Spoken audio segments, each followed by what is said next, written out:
Hello friends, bio world में आप सभी का स्वागत है। आ जाइए, सभी लोग जुड़ जाइए। आज की क्लास में जो है हिंदी से हिंदी व्याकरण के बारे में चर्चा करेंगे। बहुत सारे स्टूडेंट पढ़ चुके होंगे हिंदी व्याकरण को बहुत ही अच्छा से, तो उनका समझिए कि आज रिवीजन हो रहा है। ठीक है, तो आ जाइए, चलिए स्टार्ट करते हैं। व्याकरण का तो अर्थ सभी लोग सीधे मतलब में जानते होंगे। सीधे मायने में जो व्याकरण क्या होता है, किसी भाषा को शुद्ध शुद्ध बोलने की व्यवस्था को सीखना या बोलने की जो शैली होती है उनको सीखना ही व्याकरण कहलाता है। लिखना, बोलना और उनकी शैली को जो बतलाती है उन्हीं को व्याकरण कहते हैं। और व्याकरण के द्वारा ही जो है हम किसी भी भाषा को, चाहे अगर यहाँ पर हम हिंदी व्याकरण की बात कर रहे हैं तो हिंदी भाषा ही समझेंगे। ठीक है, हिंदी भाषा को जो है किस प्रकार से लिखा जाए कि वो सुंदर दिखे। सुंदर किस तरह से, मतलब दिखने में नहीं, उच्चारण के दृष्टिकोण से। ठीक है, ना कि दिखने में बात कर रहे हैं, उच्चारण के दृष्टिकोण से बात हो रही है। व्याकरण की अगर आप विच्छेद कीजिएगा, तोड़िएगा, वी जोड़ आकरण भी कहीं पर दिखाई पड़ेगा आपको और वी जोड़ आ जोड़ करण भी दिखाई पड़ेगा। ठीक है, व्याकरण का अर्थ जो है विशेष रूप से आख्यान करना होता है। आख्यान का मतलब क्या होता है, वर्णन होता है। ठीक है, व्याकरण को किसी भाषा में जो है लिखित और बोलचाल के रूपों को यथार्थ बतलाने का काम करता है, या शास्त्र भी बोल सकते हैं व्याकरण को, किसी भी भाषा को समझाने, लिखने या बोलने की। ठीक है, तो व्याकरण तो सभी लोग जानते होंगे, बचपन से अभी तक पढ़ते आए होंगे उनके डिफिनेशन।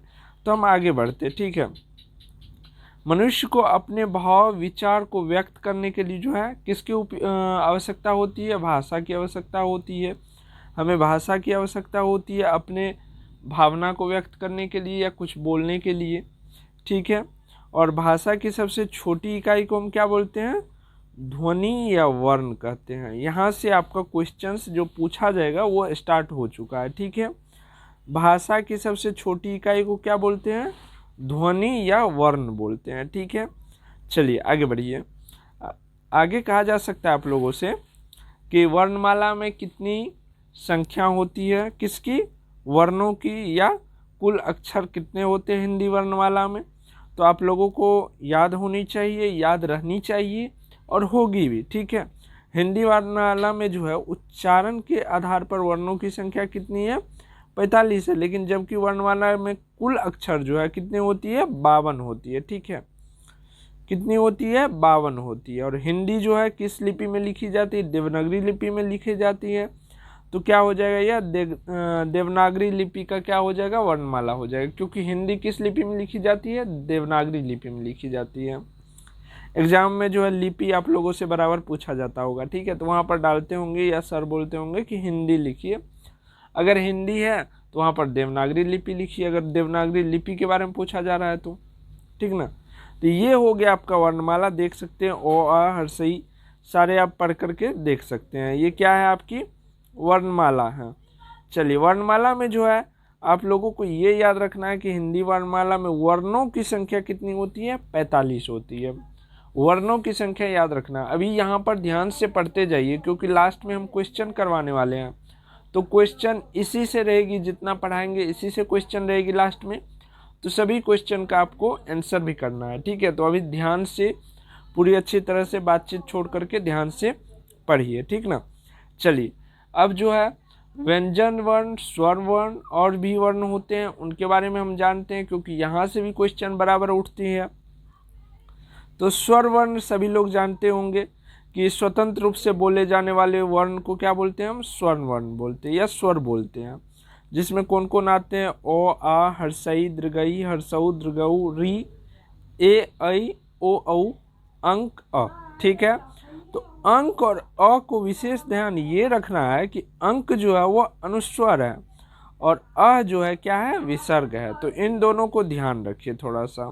तो यहाँ तक आप लोगों ने समझ गया कि स्वर वर्ण या स्वर क्या होता है। ठीक है, स्वर को अगर आप ज़्यादा डीपली में जाकर के पढ़ना चाहें तो उनका भी हम जो है व्यवस्था कर दिए हैं। जिन वर्णों का उच्चारण करने में श्वास जो है मुख से, कंठ से, तालु आदि स्थानों से बिना किसी बाधा के निकलती हो तो उसे हम स्वर बोलेंगे।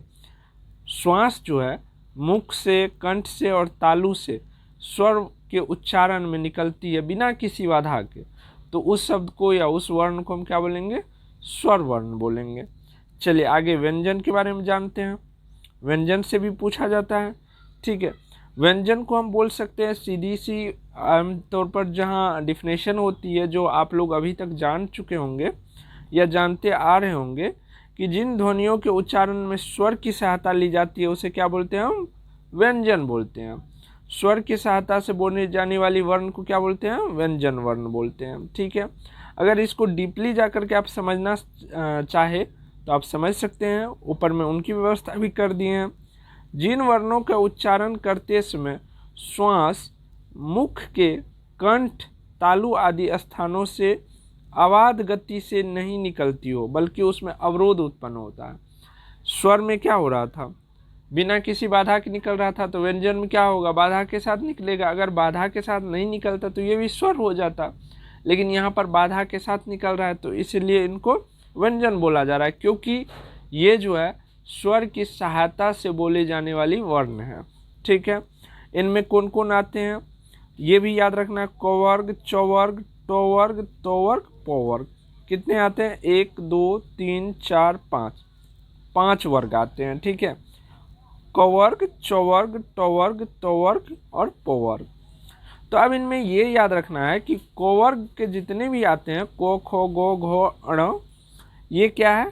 कंठीय व्यंजन है, ठीक है। ये ध्यान में रखना हमेशा कि कंठीय व्यंजन में कौन कौन वर्ण आते हैं, तालव्य व्यंजन में कौन कौन वर्ण आते हैं, मूर्धन्य व्यंजन में कौन कौन आते हैं, दंत्य व्यंजन में कौन कौन आते हैं, और ओष्ठ व्यंजन में कौन कौन से वर्ण आते हैं। तो इन सभी को जो है आप ध्यान से देख लीजिए, क्योंकि आगे जो क्वेश्चन करवाएंगे तो सारा यहाँ से क्वेश्चन उठा के रख लिए हैं, ठीक है। तो क्वेश्चन बहुत ही मतलब अच्छा क्वेश्चन है, जो यहाँ पर ध्यान से पढ़िएगा तो लास्ट में जो क्वेश्चन करवाएंगे तो सारा क्वेश्चन आप लोग बना लीजिएगा, ठीक है। चलिए, क्लास की जो टाइमिंग चेंज हो रही है उसके बारे में भी हम आगे बात करेंगे। क्लास को जो है अब मॉर्निंग में शिफ्ट कर दिया जाएगा, क्योंकि अभी देखिए मौसम थोड़ा सा उल्टा पुल्टा अब शुरू हो जाएगी, बारिश की मौसम शुरू हो जाएगी।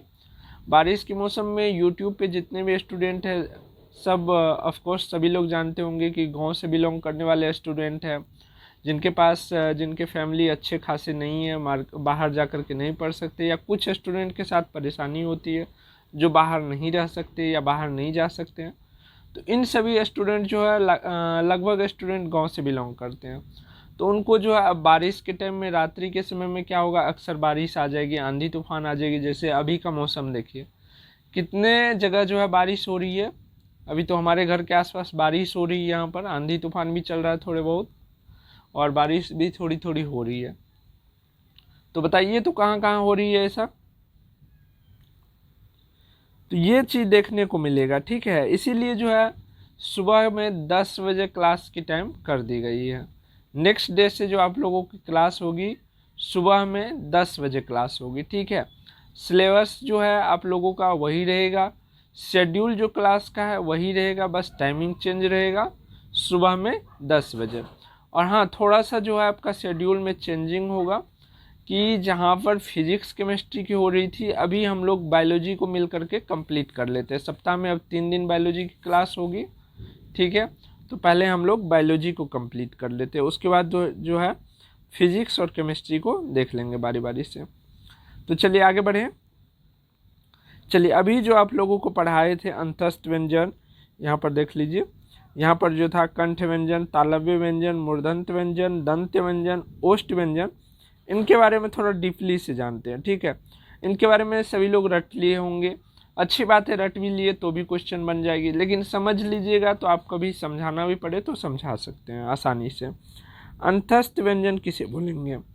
वे वर्ण जिनके उच्चारण में वायु मुख में घूमकर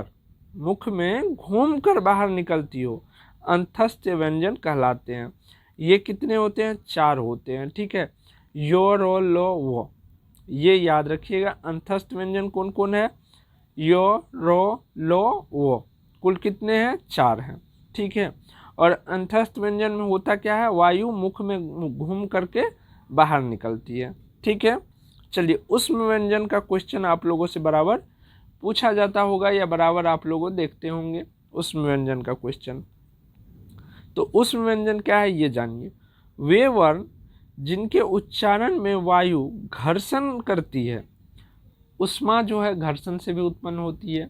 तो अगर आप थोड़ा सा दिमाग लगाइएगा तो समझ जाइएगा कि वायु घर्षण करती हुई बाहर निकलती है। मुख में जो वायु आती है, श्वास ही समझिए, श्वास जो हम लेते हैं किसी वर्ण के उच्चारण के समय में, तो वायु जो हमारे मुख में प्रवेश करती है वो घर्षण करती हुई बाहर निकलती है। तो वो जो व्यंजन कहलाती है जिसमें ऐसा होता है, जिस व्यंजन के उच्चारण में ऐसा होता है कि घर्षण के साथ जो है वायु बाहर निकलती है, तो उसे हम क्या बोलेंगे, उष्म व्यंजन बोलेंगे। ठीक है। और इनकी भी संख्या कितनी होती है, 4 होती है। 3 प्रकार के जो सौ होते हैं, तालम्य सा, मूर्धन्य सा और दंत सा और हो जो होते हैं, ये चारों के चारों क्या है, उष्म व्यंजन है। हमेशा याद रखिएगा, तीनों के तीनों सौ और एक हो, ये चारों के चारों क्या है, उष्म व्यंजन है। चलिए आगे बढ़िए। अब हम संयुक्त व्यंजन के बारे में जानते हैं। संयुक्त व्यंजन किसे बोलेंगे, वे वर्ण जो दो व्यंजन, ध्यान दीजिएगा, दो व्यंजन के मेल से बने होते हैं, क्या कहलाते हैं, संयुक्त व्यंजन कहलाते हैं। दो व्यंजन के मेल से बनने वाले व्यंजन जो होते हैं क्या कहलाते हैं, संयुक्त व्यंजन कहलाते हैं।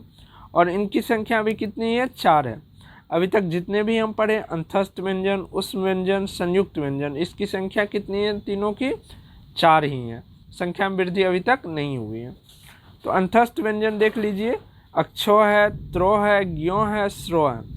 इसमें मेन बात ये याद रखनी है आप लोगों को कि अक्षो जो है को और सो से बन के मिल करके बना हुआ है, और त्रो जो है तो से और रो से मिल करके बना हुआ है। ज्ञो जो है जो और नो से मिल करके बना हुआ है। श्रो जो है सो से और रो से मिल करके बना हुआ है। लग रही कि जोर जोर से आंधी आने लगी है, तो क्लास को नहीं समाप्त करते हैं, क्लास नहीं हो पाएगी। नेक्स्ट डे जो है मॉर्निंग में इस क्लास को कंटिन्यू करते हैं।